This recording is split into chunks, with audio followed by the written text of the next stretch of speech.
הכריע שיש דברים שחשובים יותר מהחיים של החטופים. הם להקריב את החטופים, רוצח את הנשמה של המדינה שלנו. אציה מוסרית להמשיך, אין לה. 327 ימים, ואתמול יצא סרטון.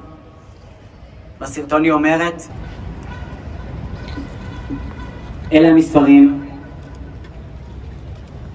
109 חטופים שוחררו בחיים בעסקה.